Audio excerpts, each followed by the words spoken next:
उपाध्यक्ष अमित कुमार दोसांझ। तो चलिए इनसे पूछते हैं इनकी जिंदगी से जुड़े और इनकी संस्था से जुड़े कुछ अहम सवाल।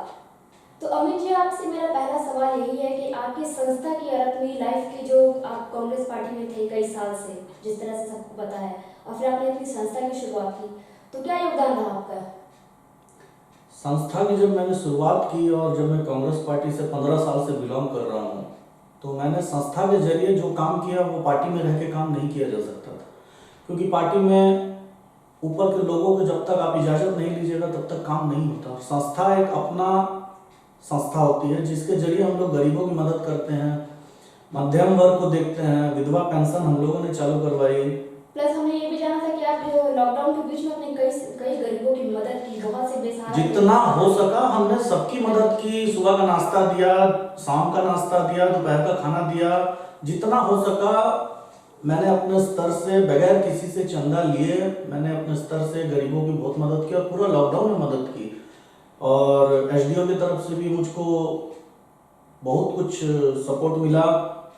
तो जहाँ तक हो सका माय कंट्रीज माय फैमिली की संस्था आगे भी करते रहेगी।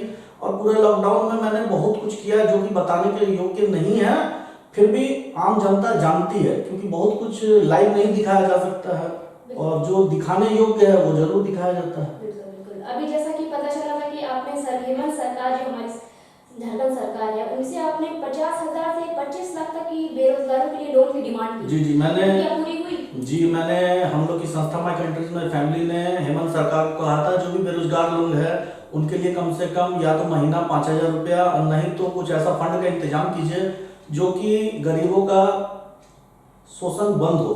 तो हेमंत सरकार ने 50,000 रुपये से लेके 25 लाख तक का लोन सैंक्शन किया है। पेपर के माध्यम से पता चला। और हम लोग का एक कमेटी भी, माय कंट्रीज माय फैमिली की कमेटी, हेमंत सोरेन को ज्ञापन सौंपा है और हेमंत सरकार के द्वारा ये लिखा गया है कि 50,000 से 25,000 तक का लोन गरीबों के लिए सैंक्शन किया गया है। जैसा कि अभी आपको प्रदेश यूथ इंटर कार्यकारिणी का सदस्य बनाया गया, इस बारे में आप क्या कहना चाहेंगे? मुझे अभी 10 दिन पहले ही प्रदेश यूथ इंटर का कार्यकारिणी सदस्य बनाया गया है, जिसमें हमारे प्रदेश अध्यक्ष कुमार रवि के द्वारा मुझको लेटर दिया गया था और मजदूरों के हित में काम करने का एक बहुत बड़ा मौका दिया गया है। तो जमशेदपुर नगर एक ऐसा महानगर है कि जहां मजदूरों का ही जगह माना जाता है। तो जितना भी हो सकेगा हम अपनी संस्था की तरफ से भी पहले भी मदद करते थे और अभी जब मुझे कमेटी में जगह मिली है तो मैं निस्वार्थ भाव से जितना हो सकेगा लेबरों के लिए, मजदूरों के लिए, हर कंपनी में जहां भी मजदूरों का शोषण हो रहा होगा वहां हम लोग जाएंगे और उनके हित में जो भी बन पड़ेगा काम करेंगे। और साथ ही साथ मैं कुमार रवि, जो हमारे यूथ इंटर के प्रदेश अध्यक्ष हैं, मैं उनका आभार प्रकट करता हूं कि मुझ जैसे एक छोटे कार्यकर्ता को उन्होंने कार्यकारिणी सदस्य बनाया है और आगे निरंतर मैं उनका आशीर्वाद लेते रहूंगा और प्रदेश के मजदूरों के हित में अग्रसर रहूंगा। अभी सर कृषि बिल को लेकर 120-140 दिन हो चुके हैं, जो कि केंद्र सरकार उनकी बात बिल्कुल नहीं सुन रही है। किसान रोड पर बैठे हैं, गरीब असहाय घूम रहे हैं। किसानों की क्या हालत है, ये सरकार को क्यों नहीं दिखाई दे रही है? 3 महीने पहले भी मैंने प्रेस के माध्यम से ये आवाज उठाई थी कि अगर हिंदुस्तान में किसान है तो ही हिंदुस्तान है। हमारे नरेंद्र मोदी जी का कहना था सबका साथ सबका विकास। आज नरेंद्र मोदी जी बांग्लादेश घूम रहे हैं, आज नरेंद्र मोदी जी कलकत्ता इलेक्शन में बिजी हैं, दिख रहा। आज 140 दिन होने जा रहे हैं, हमारे किसान रोड पे बैठे हैं। वो उनसे बात नहीं करके कलकत्ता इलेक्शन में बिजी हैं, वो उनसे बात नहीं करके बांग्लादेश घूमने जा रहे हैं। आप प्रधानमंत्री हैं, हिंदुस्तान की 75% आबादी ने आपको चुन के बैठाया है। क्या आपके पास चंद वक्त नहीं है किसानों के लिए कि आप किसानों का, उस बिल में ऐसा क्या है जो कि आप 140 दिन से उस बिल को लटका के रखे हुए हैं? आखिर क्या है उस बिल में? ऐसा कौन सा शोषण और शोषण नहीं होने वाला काम है उसमें जो कि किसान मान नहीं रहे हैं और आप उस बिल को कैंसिल नहीं कर रहे हैं? कुछ ना कुछ तो बात है उस बिल में, या तो आपके ऊपर से प्रेशर है। बिहार की विधानसभा में जो हुआ, जो कि विधायकों को पीटा गया, मारा गया, क्या ये लोकतंत्र था?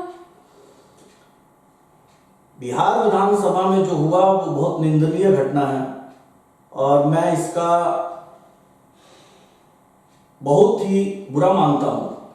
मगर ये बिहार में हुआ जहां भाजपा की सरकार थी, जहां विपक्ष को सरेआम पुलिस के जरिए पिटाया गया, मगर वहां की सरकार ने इसे क्लीन चिट दे दी कि कोई गलती नहीं है। मैं यही बोलना चाहता हूं, क्या कांग्रेस के शासन काल में या अभी जहां जहां कांग्रेस की सरकार है, कभी भी भाजपा के विधायकों को या जो निर्दलीय में विधायक बैठते हैं उनके ऊपर कभी भी ऐसा जुल्म हुआ था? नहीं हुआ था।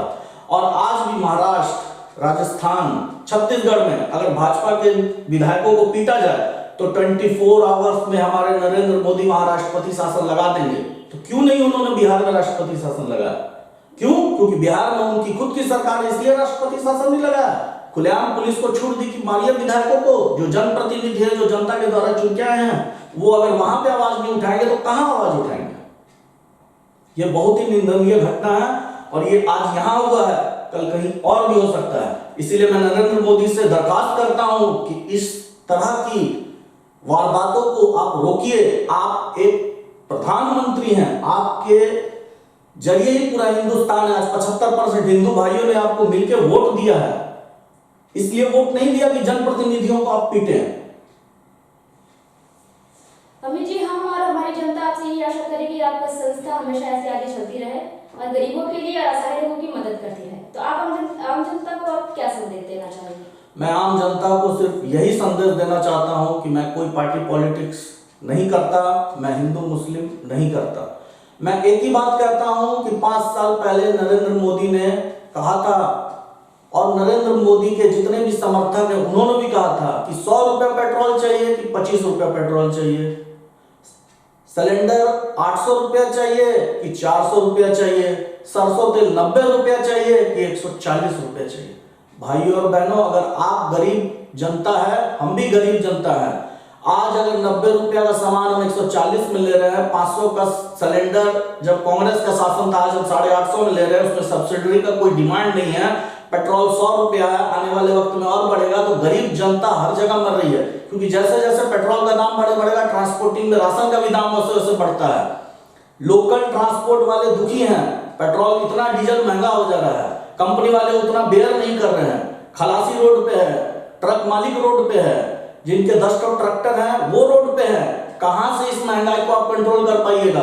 आपको हिंदुस्तान की जनता ने इसलिए वोट दिया था कि आप महंगाई को कंट्रोल करिएगा, मगर आज महंगाई चरम सीमा पे है, और इतनी चरम सीमा पे है कि हिंदुस्तान की आम जनता रोड पे है, वो बोल नहीं पा रही है, दबे जबान आवाज नहीं उठा पा रही है।